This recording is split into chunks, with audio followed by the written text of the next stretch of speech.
Jesse's got a topic for us. Kick us off, Jesse. Yeah, so I wrote an email last week, and it was kind of my first email I've written to the list around spirituality.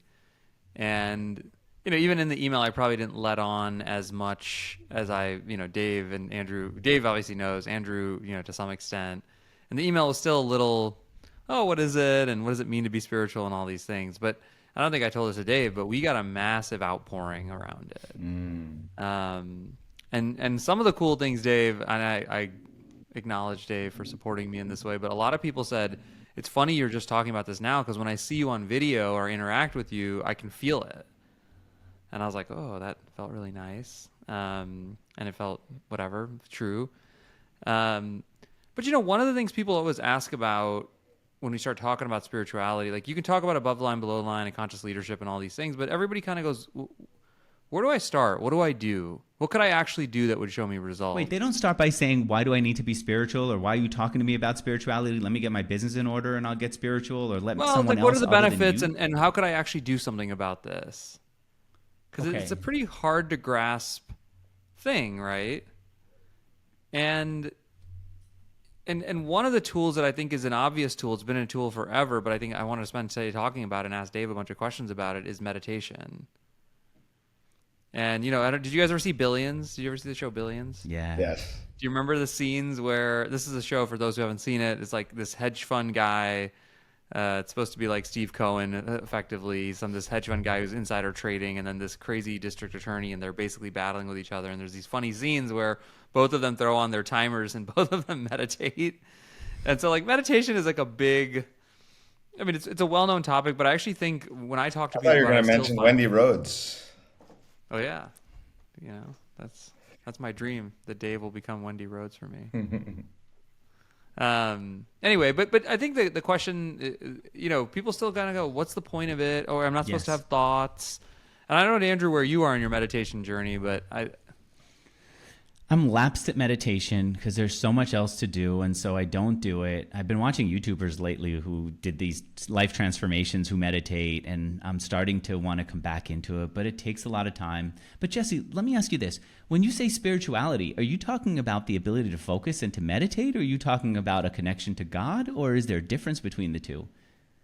That's a good question. Dave, what do you think? Yeah, I was thinking about the same sort of topic, like how loaded that term can be for people, especially because it's often linked with religion, and people have varying degrees of relationships with religion, their own religion as a concept. Right. Let's see. I can tell you what I said in the email, Dave. I don't know if you read it, but I think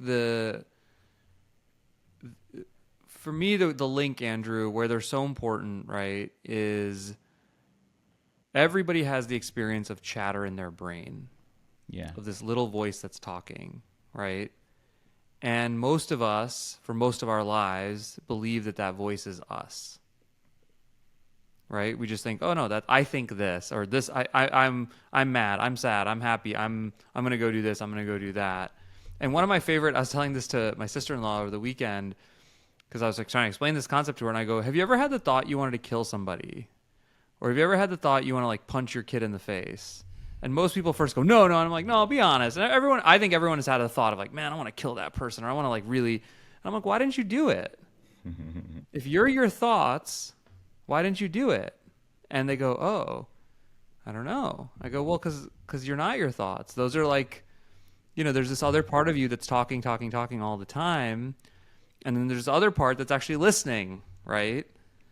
And I think spirituality, my version of it, is it just means there's something bigger beyond you, this little voice that's connects all of us in some way. There's spirit, or there's something, right? There's something beyond all of that. And I think where meditation plays into it is meditation is one of the tools that allows you to actually start to create some space between the thoughts in your brain and the sort of the listener and the speaker, if you will. So that's kind of, I said versions of that in the email. Let me say a few things. One, let me underscore that listener speaker, because I start almost every coaching engagement with this. I ask clients, I forget if we talked about this in a previous episode. I ask clients, how do you know when you're thinking? And they notice, that voice in their head.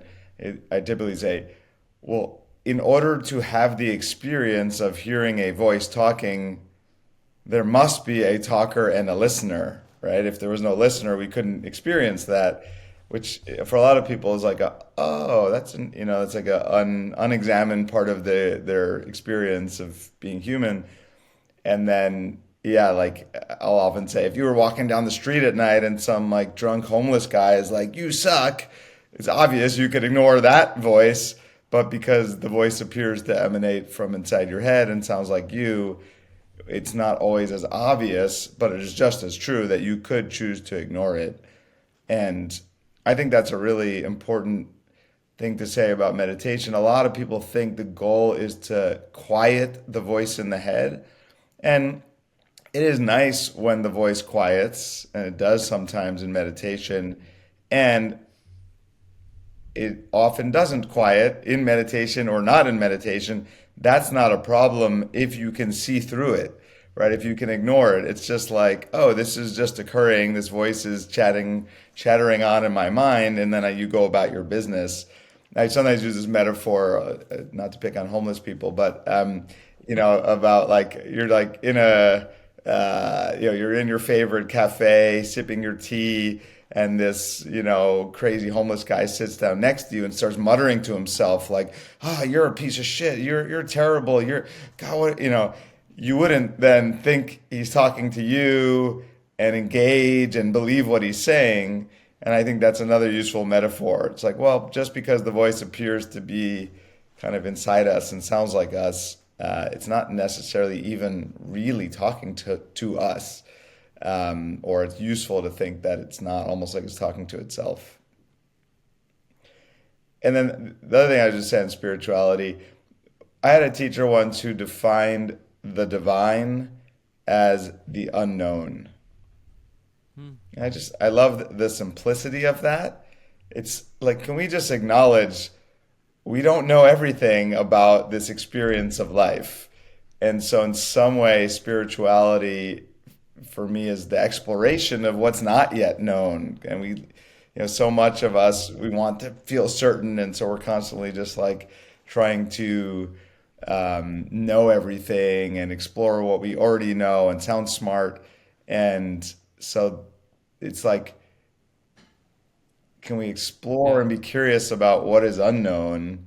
And that, by the way, I think during our lifetime, science and spirituality are going to merge. yeah, and they are to some extent already, especially with They already are. quantum I mean, mechanics. you think science is such a funny concept, right? They go, prove it to me, and prove it. It's like, well, again, 1,500 years ago, or 500 years ago, they thought that Earth was the center of the universe. That was what science thought because no one had proved otherwise yet. So what's to say that these things we think today are not going to just be proved otherwise? And I think back to meditation, I think, Andrew, for you, let's say you don't want to be spiritual. That's one of the cool things about meditation is it works. You can believe in nothing. You don't have to believe in shit.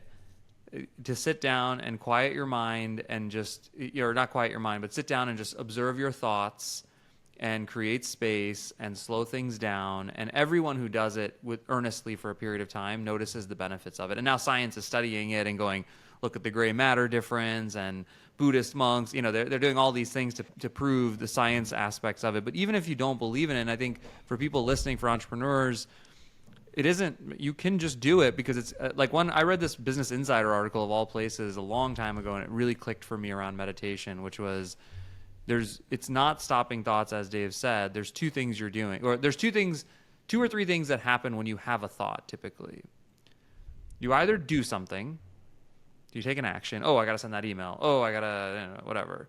You feel something, right? Oh man, why do you say that to me? Like I'm mad about it. Or you, I forgot the third one, but usually that you do something. Like there's an action or reaction that happens to your thoughts. That's normal. Maybe you argue with it. Is that the third one? Oh yeah, judge it. Thank you. You judge it. No, that's wrong. Well, no, you're like in your head judging it, right? Those are the three things we typically do with thoughts. And meditation is literally just the practice of having the thought and just not reacting to it. And everybody would agree you could be less reactive and more responsive. And I think, and for me personally, as someone, I started to, meditation like jumped out to me and beneficially wise when I like things would happen that used to happen that would really throw me off my game. And just by staying like just not reacting for one more second or 5 more seconds, it didn't feel like a big deal all of a sudden. And a lot of that was just like literally the like the gym, getting my brain to go, thought is going to happen, thought, and like, oh, there that one goes, there that one goes. Wait, so this is kind of like counting backwards from 10 if you get angry at someone? No, there's more of a benefit. What's the big benefit of doing that? You're nodding like, yes, that's part of it. But is there more, Dave? What's the basically? Yes. I really need a massive benefit for me to care and do it. Like the only reason that I'm doing push-ups right now is because if my chest is big, I feel like my wife is gonna like run her fingers on it, and I'm also gonna see it in my t-shirts, and suddenly I can wear t-shirts and feel good and not have to wear this shirt with the collar all the time that makes me look good. And so I need a massive benefit. I see Dave is looking up to see, can I find a massive benefit? Or are you pleading with God? I'm more just, where do I begin? Yeah, where do you begin? What do I get? Let me share something that, just so I don't forget to say it, which is, first, just notice that your inner voice doesn't tend to say things like, "You're so amazing, Andrew. Oh, you look so perfect today. Oh, you just nailed that thing that you just did. You're Wow, I'm right. so Is that just me? proud of Like, you." No. Jesse, does your voice say that in your head? I feel like your voice says that. No? Well, I think Dave said this to me one time, which is like the ego is trained.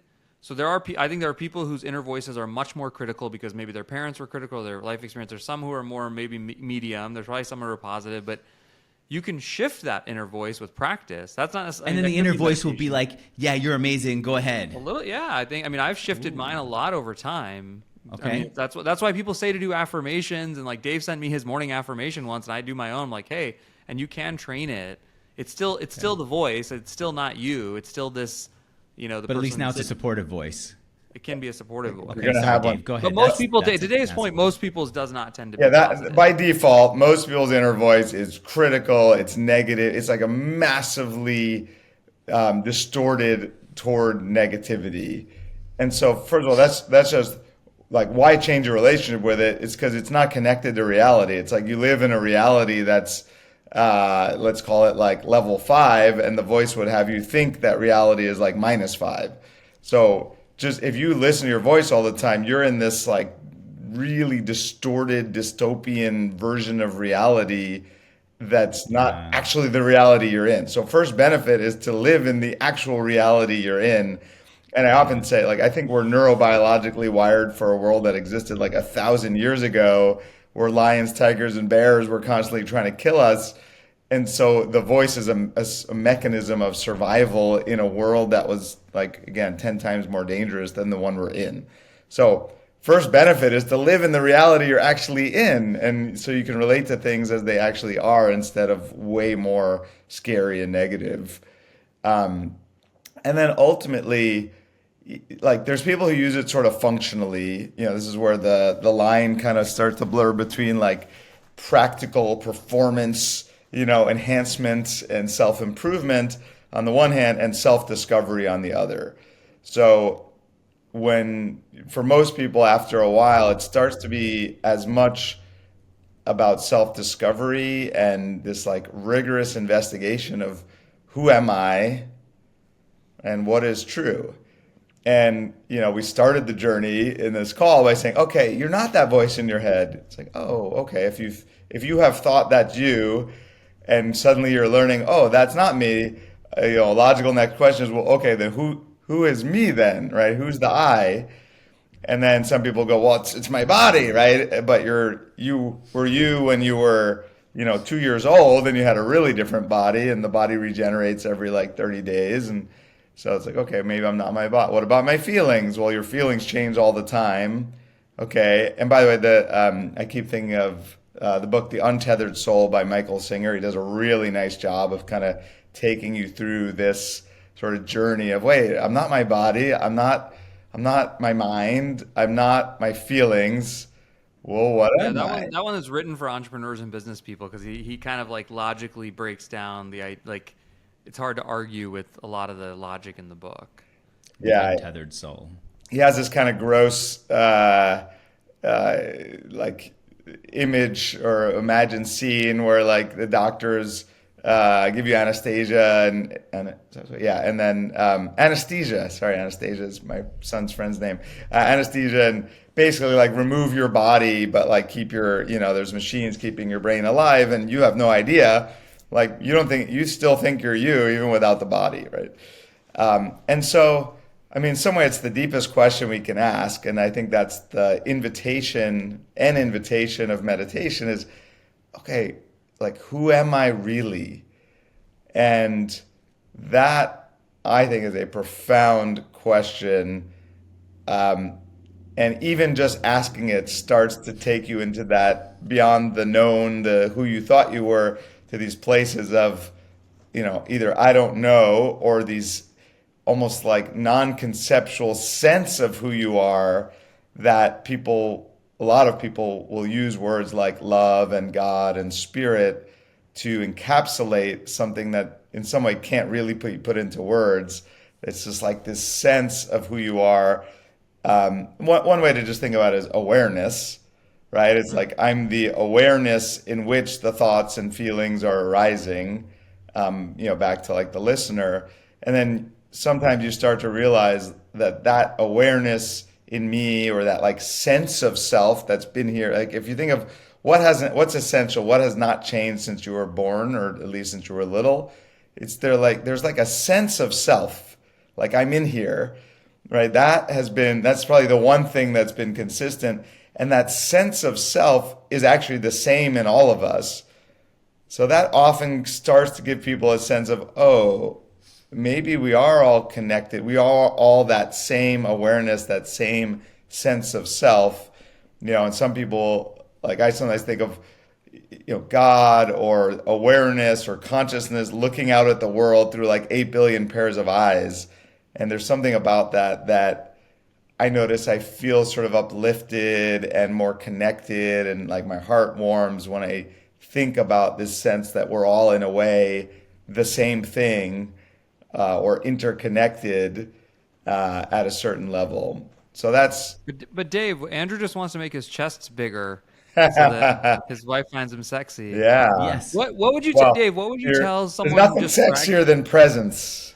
That's what I'll tell That's you. true. That's a I good don't one. know about that.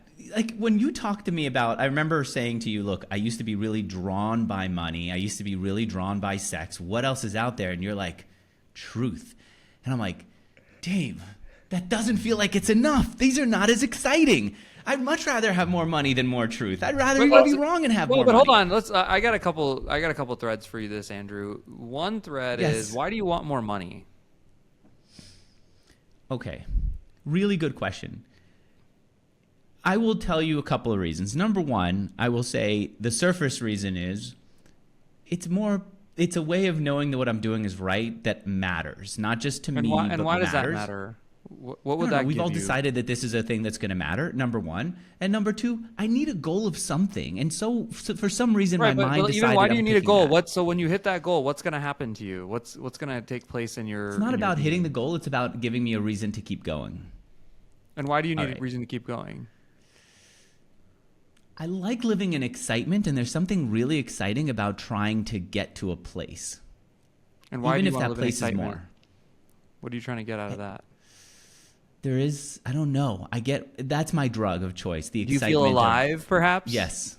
Do you feel Do you feel I there like where and he's going with present? this. He's totally taking Anytime, down all dude, of my I've done armor. this Yes. question with everybody, and Yes. oftentimes it's you took it in a slightly different direction, but a lot of people are like, oh, I want money because I have freedom. Well, why do you want freedom? Well, because I want peace, because then I can, and it's like, well, there are people who are peaceful and free who don't have a lot. Like it's just a way society broadly, especially the entrepreneurial crew, have told the narrative that this is how they get there, and in some ways, this is a cheat code. And I'm living proof of that for sure, I think, relative to where, at one point I thought I needed versus what I did to actually experience the joy, the peace, the aliveness. Let me take that even a step further, which is aliveness, freedom, peace, and fulfillment, sense of wholeness, which is often what people are chasing, like they're trying to fill some gap or hole. They're always already here now. To me, that's one of the beautiful promises of quote unquote spirituality, is recognizing, oh, I'm already whole. I'm already fulfilled. I don't actually need anything else. It's already always here. And from my experience, when you get still and you start noticing all the thoughts and beliefs that are in the way of recognizing that, then you have the opportunity to see through those thoughts and beliefs, which are just made up, your mind just made up. And you can recognize, not as a concept, but literally start to feel the most alive you've ever felt, the most joyful, the sense of wholeness that you've been chasing your whole life. Like, it's like there's some tale of like a beggar his whole life is begging, sitting on this chest. And then finally at the end of his life, he's like, this whole life I've been just sitting on this chest. I never looked inside. And he gets up, opens it up, and there's like bars of gold inside. Like, I like that metaphor. There's one other thought coming to mind which relates to it, which I forget if I've mentioned before, this notion of like the via negativa, which I really like this idea that, because a lot of people from their ego will be like, okay, it's not about chasing money. I just heard from, Dave and Jesse, and maybe Andrew's kind of starting to see it. Like, it's not really about chasing money. It's about chasing spirituality. That's the better thing to chase and attain. And that also is just another ego game. The via negativa is the idea that there's actually nothing to attain. This is back to the like, it's always already here. There's just some things that are in the way, right? One of my favorite quotes is a Rumi quote, like, your task is not to seek for love, but to identify all the barriers you've built against it and embrace them, right? So it's about identifying what is in the way of recognizing who you really are, of kind of realizing who you really are, which is...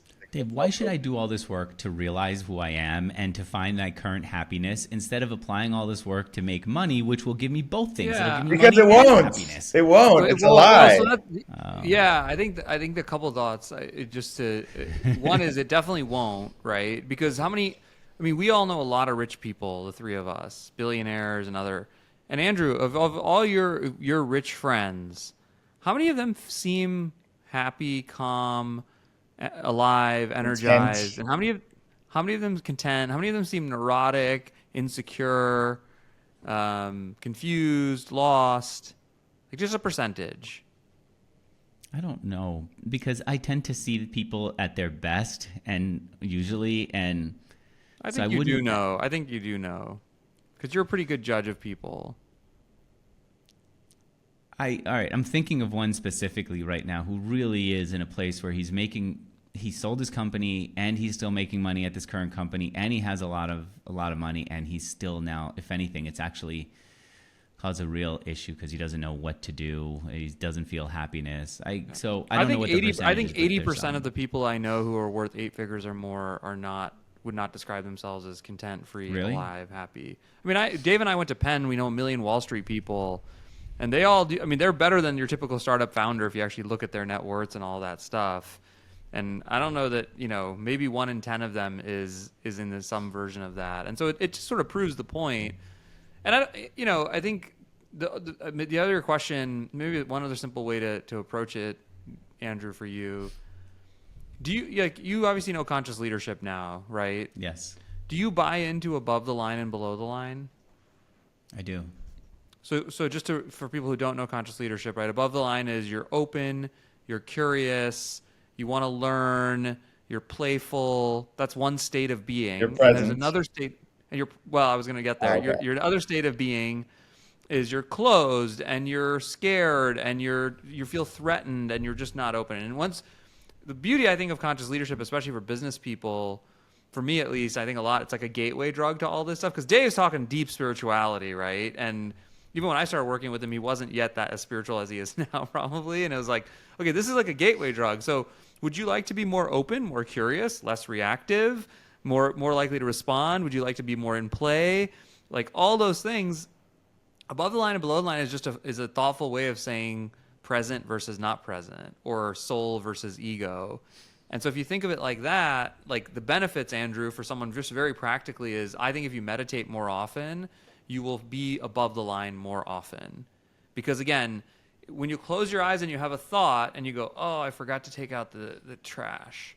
Yeah. And then you go, oh, I'm an idiot. Why do I always forget to take out the trash? And then you like go through this thing, or you go, I take out the trash, and then it just passes by. That's what happens when you're meditating. But then in real life, somebody says something to you or something happens, and you, typical thing for most humans is just to quickly go below the line. Oh, he said he doesn't like my shirt. Oh man, why don't I dress well? Or fuck him. Like, like that's typically what happens. But all of a sudden, when you meditate a lot, you just kind of go, oh, he said he doesn't like my shirt. Okay. Or I'm gonna just I disagree with your idea. I don't think that's a good idea. I don't think we should do X, Y, Z. Even more common for founders and leaders in business. It's like, oh no, that's we tend to take it personal. It's a threat. They're attacking me. Versus, oh, you disagree. Oh, tell me your thoughts. Right? Genuine curiosity. I tend to disconnect, and then I think about it later. But A lot of people are do. you Withdraw. good with that, Dave? What did you say, Andrew? That's a below the line move. Oh, really? To disconnect is a below the line move. Withdraw. Yeah. Oh, I'm threatened. Yes. I'm gonna withdraw. Well, fight or And I'll give flight, it right? space, and then I'll come back and deal with it later. But you're saying that's also below the line. Well, are in that moment? Are you open, loving, learning, willing to learn, commit, playful? Are you those things, or are you I'm willing to closed? procrastinate it and let it happen, and then I'll think about it later. You could disconnect from above the line if you're making a conscious choice. Oh, I'd like to kind of take some time. I think what you're describing is a flight reaction of like, oh, this is too intense. I don't want to be with this. No, you know what it is? It's not killing me. Let's just let it happen, and then I will sit with it for a bit and come back. I'm thinking about like a conversation we had, Jesse and me, on Wednesday, and I was looking, even Jesse, at like how much talking you were doing and how much I was doing, and I realized the more you were doing, the more you can see actually in the grain.com tool that I was doing less. And I think I'm just like, all right, let him go, and then come back and reanalyze. And maybe the better way to have done it would be to say, Jesse, I'm curious about why you have this point of view. It's different from me. Where maybe there is a misunderstanding. Vernon just said that we're not hearing each other. So maybe that's The funny thing about that conflict approach. was it was a massive misunderstanding. Yeah. But no, I mean, I think to today's point, you could I think in that moment you were threatened because I was getting excited and heated, and you were like, all right, I'm going to pull back from this versus, hey Jesse, like, I think something's misfiring. I would like to take a 5-minute beat. That's like what Dave's saying. Again, it's all about response versus react, and response is something that you actually create, you choose, versus react is just, I'm just going to do this without thinking. All right, so here's where it's the most heated, more even than work. I saw, Dave, you're gearing up to something, but let me say this. A friend of mine came over the other day. He told me he's going through a divorce. And I go, wow, this is bad. He goes, yeah, I asked my wife, is there anything we could do at this point to bring it back? And she said, no, that's it. We've gone beyond the point of no return. And he said, when I asked him why, he said, every time we'd get into a conversation, things would trigger us. And we would just say, I would take it as the worst possible reaction. And then only later I go, that's not what she meant. And he said, I couldn't pull it back in that moment. And so what do you do in a moment where you're so heated, before you even have a chance to think, you say something? Well, I think what came to mind, Andrew, is the sacred pause between stimulus and response. And Jesse keeps alluding to react versus respond. It's all the same point. In some way, you could think of meditation as building that muscle of being able to be aware enough in the moment to pause and then choose your response rather than just react. And if we're especially in relationships, most of the time we're not actually responding, this is back to presence, to what the person is saying. We're reacting to some past experience we had probably 30, 40 years ago that this reminds us of. So we're like superimposing the past onto the present and then reacting to our mom or dad or teacher.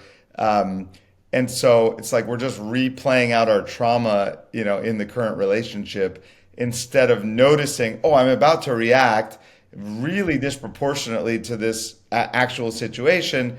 Oh, this must be something from the past for me to go, get curious about and heal. And that's a really different way. In my experience, in my view, relationships at their best are both people using the way they trigger each other to recognize the unhealed traumas and patterns and heal them and grow through the relationship. But what most people do in relationship is they just play out the old trauma patterns with each other until it's just untenable anymore, which is kind of what you're. Yeah, and I think I mean, Andrew, I think the case in point of your question is, again, back to meditation. Like the benefits of it is you are likely to be less reactive to everything, to your spouse, because you're just used to seeing thoughts go through your brain and not having to react. And part of it is one of the crazy things. I was a big thinker, and again, like once you know you can have a thought and not actually react to it in your brain, then it like you realize you can do it everywhere. Like with our kids, one of the funny things that like difference between D and I was like, they say a lot, and I just like they just say some stuff. Like they talk back sometimes, and it's like you don't have to respond to that, and when you don't, the whole thing disappears, right? That's how thoughts are too. Yeah, and the point I hear you making, Jesse, is whether they're your thoughts or other people's thoughts, you can treat them the same. You And get once you know choice. that, it's very powerful because you end up being less reactive to everything. And again, in the just like super pragmatic version of why meditation, and you could read the science again, the brain, like Ray Dalio talks about it and Seinfeld talk. I mean, there's plenty of evidence out there for those who want to be scientific and just very pragmatic. And of course, the spiritual part of it, I think, as Dave has said, is even more, in my experience, even more invigorating and alive. I had two other thoughts. One is around resilience, which is especially for founders, right? What's more important than resilience, right? It's just like constantly facing setbacks and challenges. From my experience, the more you're doing that, the more you're meditating, the more you're able to bounce back more quickly because you don't go down the downward spiral that most people do of like, oh God, this thing happened, extrapolate that into the future. It's going to be terrible. I'm terrible, right? You just see it for what it is. Okay, this was a setback. What's my desired future state? Like you can just stay present, and move toward the future you want instead of like, spinning out of control. But there was Joe Hudson, another coach, interviewed Sam Altman about meditation, and Sam was saying, "Yeah, I just thought it was just kind of a waste of time, a bunch of BS." And he was describing just how much it was like a superpower it gave him to be resilient, not get reactive in the same way, just see things more for what they are, be more playful about it. So, you Dave, know, what would you to your coaches? You've coached all these famous founders. When they come to you and they go, "How do I start meditating? What do I do?" Okay, fine, you've convinced me because we spent a lot of time on that part. But what do you actually tell people to do? Yeah. so the simplest there's a couple really simple versions. The simplest thing to do is set a timer for 5 or 10 minutes and focus on your breath, and more specifically, either notice your belly expanding and contracting as you breathe, or notice the air coming in and out of your nostrils. And what will naturally happen is at some point you will stop focusing on that, and your attention will get hooked by a thought, no problem. When you notice that that has occurred, bring your attention back to your breath, i.e. your belly or the air coming in and out of your nostrils. That's the most basic practice. And it's not what people get confused by, because so many people are like, I'm bad at meditating. It's not that you're supposed to stay focused on your breath for 10 straight minutes. The practice is just the noticing, right? It's a mindfulness, just noticing, oh, by having the intention to focus on your breath, you notice when your attention has drifted, and then you just gently bring it back. I like the metaphor of like training a puppy. It's like, oh yeah, it went off. Okay, come on back, right? You don't go make yourself wrong. You're not doing it wrong. And if you literally, have 9.5 minutes of just focusing on different thoughts, but one time you notice that that's occurring and bring your attention back to the breath, that's useful, right? That's the practice. In some way, it's like if there was a muscle to build, it's the muscle of exerting conscious choice around where you put your attention. Yeah. The one, I mean, you told me this, I think, Dave, but I use this app called Waking Up, which is, again, it's the same thing. It's a little more guided for those who really, like Andrew, I know you want structure and whatever. And it's like, he starts with a 35-day program. It starts really like 4 minutes, then 6 minutes. And, he's talking a little bit, which is helpful and kind of helping you get into it. And then he just has a daily meditation, which I did for probably 3 years. And then I've started experimenting with different modalities and different versions of it. Because there's lots of different modalities of it. Yeah, Waking Up is Sam Harris's app. He's great. There's also Insight Timer. It's almost like the Netflix of meditation in the sense. Well, I mean, it's free, so it's different. But in the sense, it's thousands and thousands of different guided meditations to choose from, so you can experiment. They also have just a nice timer with a nice bell. But I will sometimes just try different guided meditations. Like I think of it more as just experimenting and seeing what affects you and how. So I like trying some of their different meditations. I thought I just had almost like full circle back to like spirituality and religion. One of the things I appreciate about what I'll call spirituality versus religion is this distinction of sort of like mythicism versus mysticism, right? In many religions, there's a number of myths or stories that, in my view, are sort of allegories or sometimes like they're useful. They can be useful, but a lot of people relate to them as like, I must believe these stories that some human wrote down at some point. And I'm not trying to. There are people who believe them. I'm not judging that. For me, it has felt a lot more powerful to directly experience something than to believe a story that somebody else wrote. And so that in some way for me, spirituality is just like this practice of like really looking at my direct experience of what's occurring. It's almost like the opposite of mythicism. It's like if I let go of believing all the things that I've been believing, what do I directly experience? Right? And our identity is itself a thought. So like even if I even let go of this thought that like I'm this Dave Cashin guy with this, history, and if I even let go of that thought, what do I directly experience? For me, that's been the path to what I call and people call spirituality. It's a sense of like what's here when I let go of all the stories and all the thoughts, what's left over. And there is, I don't want to say something, but I experience an experience when I no longer am thinking, and my mind does go quiet, and there's something that feels really profound about having that experience, and there's a depth of peace and aliveness and love that I feel that because I've sort of touched that through meditation, I have that touchstone and I can kind of bring it with me into my everyday more and more. So the more I meditate, I find the more I'm able to come from these states of presence and love when I'm interacting with people. And that to me is a real benefit to going to the meditation gym, as you say, Andrew. Let's close it out with a couple of other things that, Jesse, you included in the newsletter. It was meditation, but it was more than meditation to get to that spiritual place for you. What else did I include? I don't remember. The gratitude journal.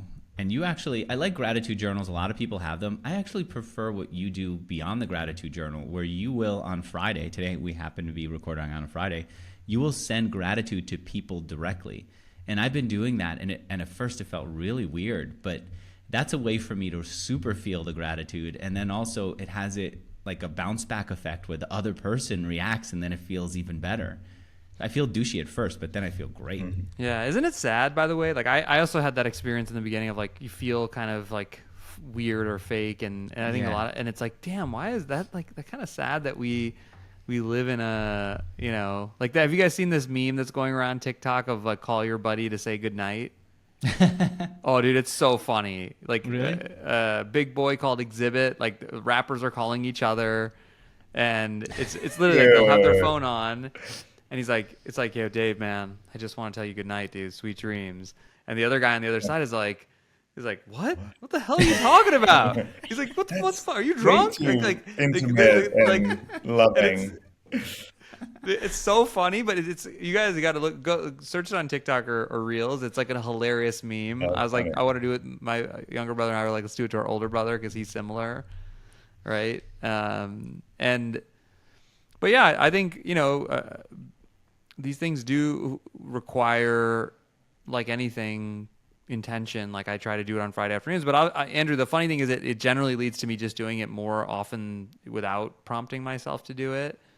And then, yeah, the gratitude journal, I mean, again, the way it's been explained to me, the science way is our brains are designed for survival. We're designed to scan for threat. Most people I know, including me for many, many years, would wake up and the first thing I would do would be like, oh, let me look at this dashboard. Let me look at my email. Like, what's wrong? What do I need to address? Because I want to stay alive. Like, and that's not true. If you wake up actually, living in a nice house, sleeping next to a beautiful, wonderful wife, you have like, you're going to eat in the morning, like, and so if you don't actually shift, if you don't take that time to intentionally show yourself what is good, you won't even be at neutral. And like gratitude journal just gets you to neutral. It doesn't even forget about feeling positive. It just the natural tendency of your survival brain. It just curbs it in the other direction. And I want to share one other thought that keeps coming up around, like we've all heard the term unconditional love, right? We all, it's like, oh, I want to be loved unconditionally. Can you love yourself unconditionally? You love your kids unconditionally. In some way, I relate to like spirituality as unconditional love. Like spirit loves unconditionally, or the way I really think about it is we are unconditional love at our essence. It's not like capital T true, but those words have meaning for me. So, or maybe you could even just say love is unconditional by its nature. Like there really isn't conditional love. That's manipulation. That's something else. So if love is unconditional by its nature, and I think we are love at our essence, but even if you don't feel that or believe that, if we want to be loving, then the journey, which most people want to be loving, the journey is from living conditionally to living unconditionally, right? And our mind is very conditioned. Our mind says, that's good, that's bad, And so if we listen to our mind all the time, we're living conditionally, right? Bad, bad, bad, bad, bad. I can be happy when this happens, but not when this happens, right? Those are all the conditions. And so in some way, meditation allows us to release all those conditions that our mind puts on life for what has to be true to feel loving and peaceful and joyful. And I think that's in some way that's enlightenment, is like the releasing all the conditions so I can accept and allow everything to be exactly as it is and live unconditionally. Sometimes I want those conditions. Sometimes I feel like if I put the conditions, I will only be happy if, then I will work harder to do it. But then I also think about the newsletter issue that Jesse wrote, where he basically said the same thing to you, and you told him, all right, then try doing nothing and see what happens. Stay at home, watch Netflix, see if that actually continues, or if there's a different drive that doesn't need you to feel the pressure to get there. Well, All right. it's just a self-referential trap. I just want to be clear. Okay, I need my pain. I need the conditions, because if I don't believe that having all this money will make me happy, then I won't be driven to make all this money, and therefore I won't be happy. Yes. Right? It's like this Right. self-referential loop we get stuck in. So, all right, go ahead. It All right. doesn't I'm mean you open can't to make lots of money alternatives. if you're peaceful and happy and fulfilled. It's just you're doing it from a really different place. Where it's more fun, and then maybe because it's more fun, then you want to do it more, and then that builds on itself. Yeah, All I right. think one thing Dave said to me early on in this journey, we can close out with this, is like, this is not a should. Like most people, again, smart people here is like, you should do it this way. And it's just like, no, like being fear driven, or the game you play with yourself, Andrew, where you set goals, that's great. It can be highly effective. Like it will make you money potentially even more. Like that was a big trade off for me. It was like, Dave was like, will you be willing to see that if you just like were old Jesse, you would be more successful? And I'm like, yeah. And then still do you want to choose this other path? And just because I want to live a certain way, but I don't think you have to choose this. I think you can be very effective from below the line, from using fear, from using dirty fuel. Lots of people are. Look at you wanted to talk about Trump and Musk. Like those guys are crushing it by certain standards.